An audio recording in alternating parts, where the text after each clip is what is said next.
So I am extremely happy to be on this interview with Les Csonge, who has had a very long affiliation with the Independent Print Industries Association. Les has spent pretty much his entire career in the print industry, but also as always been sort of 2 steps ahead of the curve for as long as I've known Les, in really being one of the first people to expound the benefits of uniting digital technology and print technology.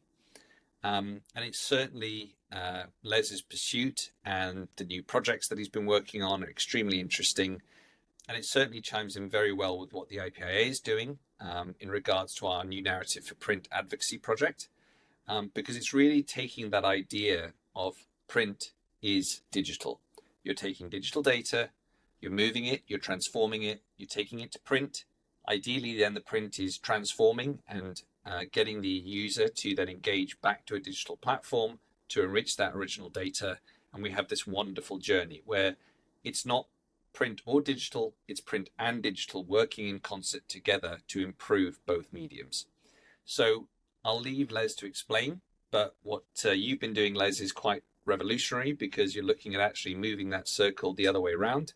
So tell us all about this new innovation that you've come up with. I know a little bit about it. It sounds exciting. So take it away. Tell us all about it. Thanks, Brendan. I wouldn't say it's a massive new innovation. It's just a little idea, really, and the concept that came out, having spoken to some colleagues one day, quite a while back, colleagues from the print industry and also the design and promotions industry.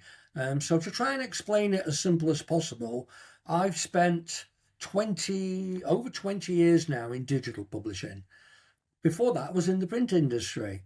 So I've spent the last 20 years explaining to people that digital editions or digital versions of their print, if that's a magazine, show guide, whatever it is a good thing to do, and all the reasons for doing that. Now, what happened about 20 years ago is everything changed because the iPhone was born. It's 19 years now, nearly 20 years. The first smartphone, and all of a sudden now that started to become powerful. But I can remember a time when maybe 10% of people used a smartphone. Then it was 20%, then it was 30%. And I was just looking yesterday at some statistics. Let's take LinkedIn as a business format. Now, 70% of people access their LinkedIn via the mobile app. It's even massiver for things like Facebook. 98% of people access and use Facebook via their smartphone. So the concept is the smartphone is king in the digital world. It's massive. Everything has got to work on the phone. Now, as a company, Blue Toad, that does mobile-friendly digital editions, and other vendors, and there's quite a few of them, we have all spent millions of pounds over the years on building systems or finding a way to take a typical size magazine and bring it down to the size of a mobile phone screen, because normally it just won't work. You can't read an ordinary magazine on a mobile phone screen. And in order for it to work is either a lot of expensive design work and things going on. We all want a system that just does it. We input the PDF and out it comes. And we've spent fortunes on that. And a couple of vendors have managed to get there. Blue Toad's one of them, but there's still a little bit of manual intervention at the moment, which may well be changing shortly thanks to AI. And we've spent years doing that.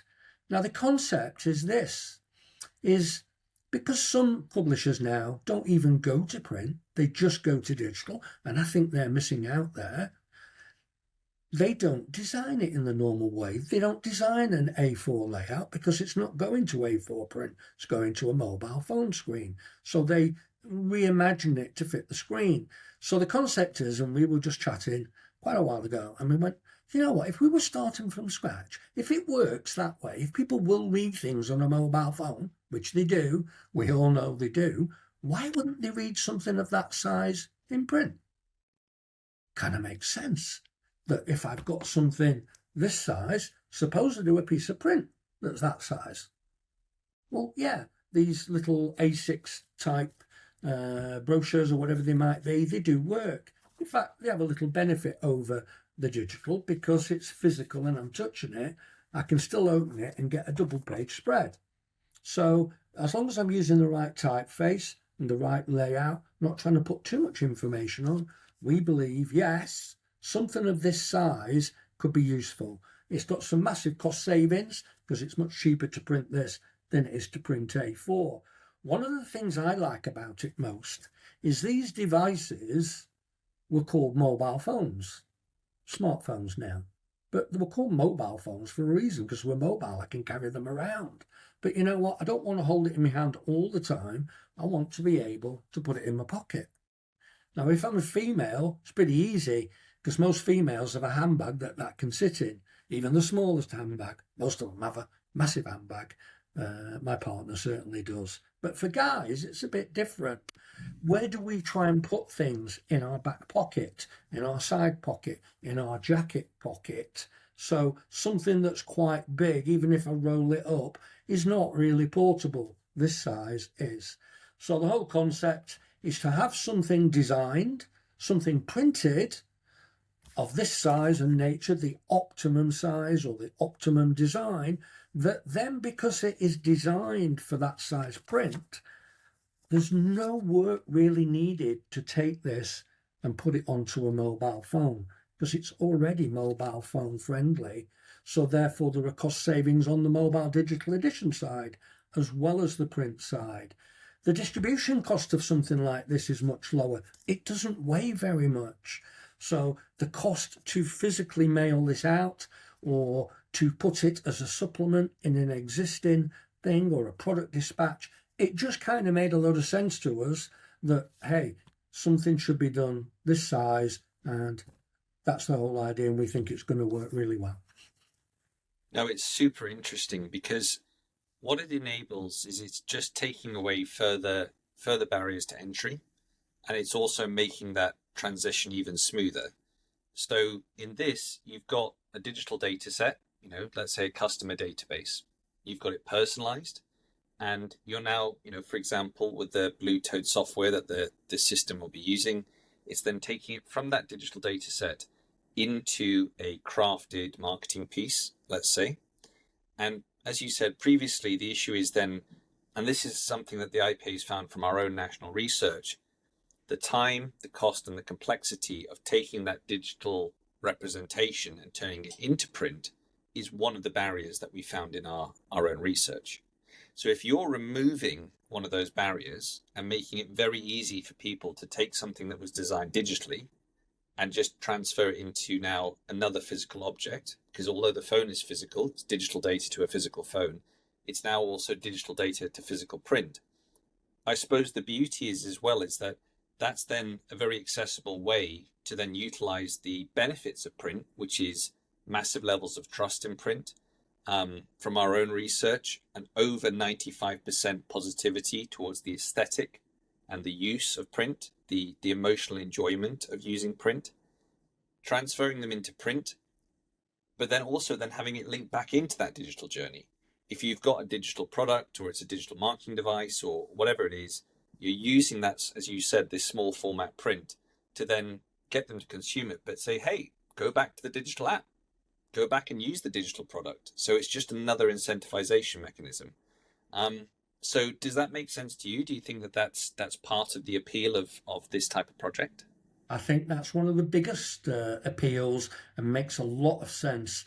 Yeah, I've always said, even though I've been in digital publishing for 26 years, that I still love print. And I do personally still love print. And this week I was at an event in Manchester called The Power of Print. And that was excellent. There was 3 or 4 speakers.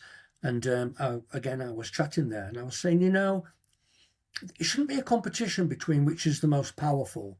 Is print powerful or is digital powerful? They're both powerful. But I'll tell you something, either of them are not the most powerful. Print is not the most powerful. Digital's not the most powerful. What's most powerful is the two of them working together. That is the most powerful thing that anybody can do, is have both of them working in tandem. And I suppose our concept for Optimum Publishing is that actually they are more than close to working with each other. They are the same thing. They're the same layout, the same pictures, the same words. It's an exact replica that works both in print and on a mobile phone. And if anyone needs any further proof about does this concept work, I can give you a personal story. For about the last 5 years now, the quality of portable instant cameras or instant printers has improved massively. And I know my 12-year-old son has one, and now he's got an app on his phone that links up to this Bluetooth little printer. And when he's out and about, he does go-karting, he does football, hangs out with his mates. They're taking selfies, they're taking photos together. And it's quite a party trick for him to be able to, when he's out with his mates, have the little printer, and he just goes, great, I'll just print these off. And he prints 5 copies off of this little thing for his mates, and they each get a copy. And if you go look at his bedroom, those printed photos that came from a digital app in that small format size, they're not the most incredible quality in the world, but they're pretty good, are plastered all over his bedroom. He likes the convenience of the digital. He loves the phone and to be able to take that quick photo. But what he loves even more is to be able to take that digital image, and instead of it being locked on that phone, is to physically put it out into the real world.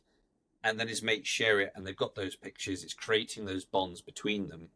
And it's proven, that market for that instant print, Instax type market is growing rapidly. And this is just another extension of it for the commercial print industry. Yeah, I think so. So, when people say to me, and I still see the headlines, is print dead? Is print dying? Of course it's not. Print will always be here and it's still powerful. It might metamorphose and it might change and it might become more niche. And by doing that, it's probably going to become even more powerful.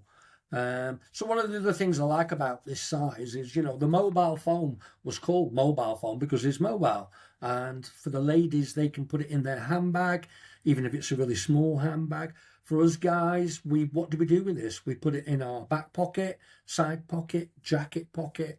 So having the print in something that matches the mobile phone size, again, is very portable. I can put it in my jacket pocket, my back pocket, carry it around with me, hold it in one hand, read it with one hand, turn the pages. It just kind of works, especially for things like maybe show guides, or the cost savings alone. I am sure, I have no doubt whatsoever, we will soon see some proper mobile magazines. Oh, that's fantastic.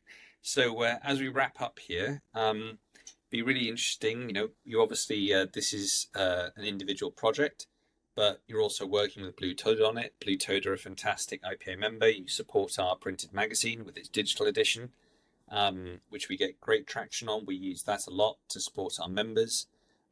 So yeah, just give me a last little wrap up about Blue Toad as well and what's going on that side of things, Les. Sure, yeah. Obviously, business is very, very good. Continues to grow as more people, I would say, nowadays are upgrading their digital experience. There's not many companies left out there, particularly in the magazine publishing, that don't have some kind of digital edition, whether that's just a PDF file on the website or whatever it might be. But I think more of them now are starting to want extra things. They're wanting to take it seriously. They're wanting to get that video and audio in there and do other things. So I won't get stuck into AI, but we as a company are finding AI very interesting and useful. In fact, for us, it's relatively simple. Some tasks that we've been performing for many years to take a print size mag down to a mobile friendly size have been manually done with human teams because it was the only way it can be done. And one thing that's happening with us now is that AI is now doing that for us. So what was once done perhaps manually can now be done via AI engine. And that, of course, is super fast and therefore super cost effective. So we're always aiming, we all know that in the publishing world in particular, costs can be a big factor. Costs often stop people doing something they want to do. So we've been working on bringing the cost of production down for mobile friendly editions. Oh, fantastic. So if you want to find out more about this new venture, You can connect with Les, whichever platform this is on, whether it's YouTube, LinkedIn, the IPA website. If you look at the description notes or the LinkedIn post you're watching this on, Les's contact details will be in there, so you can get in touch with him and find out more. So otherwise, Les, thank you so much for your time, and Thank you, all the best Brendan, of luck. and for I the look forward, insight. yeah, I Thanks. look forward to seeing how this develops. Fantastic.